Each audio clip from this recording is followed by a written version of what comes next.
Burma's opposition leader Aung San Suu Kyi has hailed a new era for her country. It's been one final day of election campaigning here in Pakistan. Kosovo's Albanians finally break free from a century of Serbian rule. Democracy has to deliver. People want to vote and eat. The last moments of Muammar Gaddafi, the last moments of a dictator. Ultimately, a more democratic world is a more peaceful and prosperous place.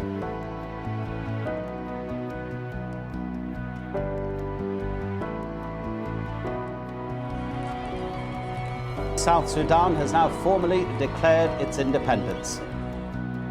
We may not know where and when brave people will claim their rights next, but it's a safe bet that NDI is there now, because freedom knows no better champion.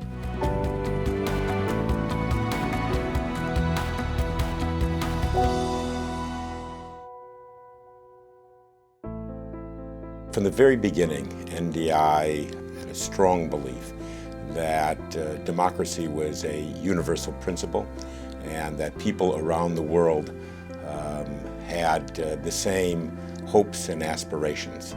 Then we decided that our mission was to teach about the nuts and bolts of democracy, not to have an ideological bent, and to teach them about the fact that democracy is not an event, it's a process. So we look at how political development and economic development go together, and that's often a challenge. One could argue that this is the most transformational time we've seen in history for centuries, if not longer.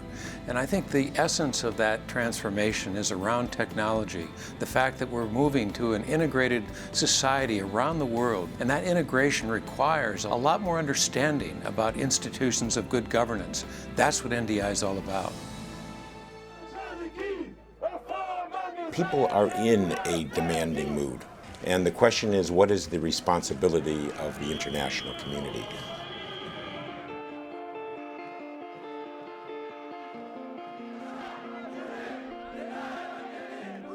I think the Arab Spring happened in part because people were ready for real change. They understood that all of the repression, all of the tyranny that they had experienced wasn't necessarily in their future if they could come together and find ways with which to demonstrate their desire that a country could be better.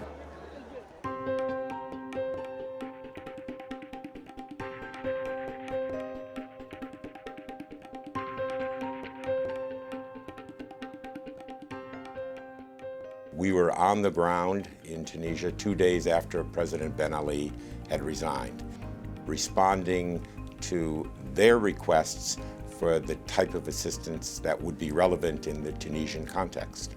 We brought in experts, political practitioners, civic activists from around the world to share their experiences in democratic transitions. And when there was a political impasse in 2013, we were able to work with political parties to help them articulate their negotiating positions and to identify areas of compromise.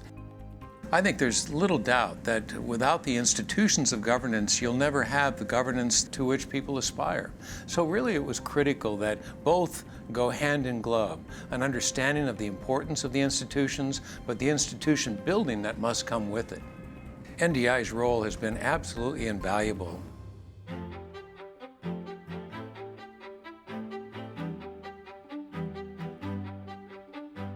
Many people are speaking to their governments on 21st century technology. The governments, many of them, are listening on 20th century technology, and unfortunately sometimes responding with 19th century ideas. So there is a disconnect. This is a great challenge for democracy going forward. And we at NDI not only have in-house expertise and technology experts, but we're also partnering with technology companies in Silicon Valley to help governments, help citizens, help political leaders, and help legislatures utilize technology to solve problems.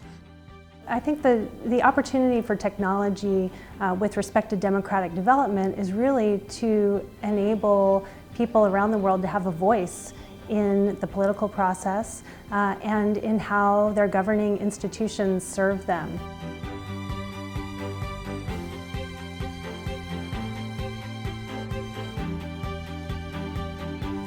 I think we're learning from each other, those that are in the business and those of us that are in the democracy world, is how to maximize the opportunities that the new technology really gives.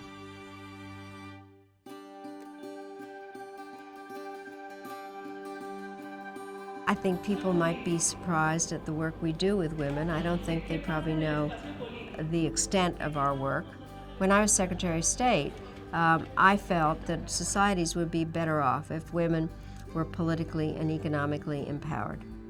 We work to support women candidates, support them when they are in parliaments, and try to encourage more women to take part in it.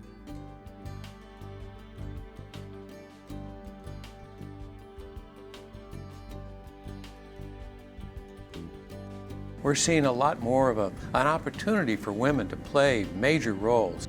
Given that opportunity, they're advancing the leadership and the potential for meaningful change in countries all over, especially in the developing world. Kenya's election was largely peaceful, avoiding the ethnic killings and violence which marred the 2007 poll. The presidential elections in Mali have marked the end of one of the bloodiest periods in the country's history. I think that democracy is a process, and it's a difficult one. There are many, many challenges and many opportunities, and that's why the work that NDI does is so important. People think these processes are about getting everyone to agree. They're not. They're about getting everyone to behave respectfully with each other and find ways of disagreeing without killing each other. I think NDI's work is very instrumental in Sudan. A lot of politicians and a lot of government officials have really praised what NDI has been doing. So I think they should keep up the good work. If we have learned anything since 1983, is that there is a common humanity. We do this work not because it serves the interests of the United States and it serves the interests of other countries. We do this work because it's the right thing to do.